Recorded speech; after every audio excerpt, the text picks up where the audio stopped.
നമസ്കാരം, കൊട്ടാരക്ക മീഡിയയിലേക്ക് സ്വാഗതം.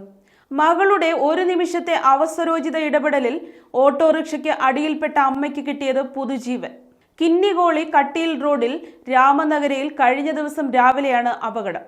റോഡ് മുറിച്ചു കടക്കുന്നതിനിടെ രാജരത്നപുരം സ്വദേശി ചേതനയെ അമിത വേഗത്തിൽ വന്ന ഓട്ടോറിക്ഷ ഇടിച്ചു. ഇടിയിൽ വീണ റിക്ഷയ്ക്ക് അടിയിൽ ചേതന കുടുങ്ങി. ഈ സമയം അപകടം കണ്ട് ചേതനയുടെ മകൾ 7ാം ക്ലാസ്സുകാരി വൈഭവി സ്കൂളിലേക്ക് പോകാൻ ബസ് കാത്തു നിൽക്കുന്നുണ്ടായിരുന്നു. അപകടം നടന്നയുടനെ വൈഭവി റിക്ഷയ്ക്കരികിലേക്ക് ഓടിയെത്തുകയും റിക്ഷ ഉയർത്തി അമ്മയെ രക്ഷിക്കുകയുമായിരുന്നു. തൊട്ടടുത്ത കടയിലെ CCTV ക്യാമറയിൽ ഈ ദൃശ്യങ്ങൾ പതിയുകയും സ്വന്തം അമ്മയെ രക്ഷിച്ച മകളുടെ വീഡിയോ വൈറലാവുകയും ചെയ്തു. അമ്മ ആശുപത്രിയിൽ ചികിത്സയിലാണ്.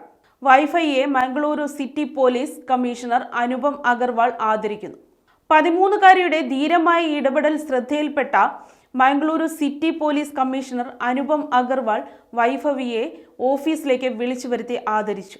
ധീരതയ്ക്കുള്ള പ്രശംസാപത്രവും മെമന്റോയും നൽകിയും ഷാൾ അണിയിച്ചുമാണ് വൈഭവിയെ ആദരിച്ചത്.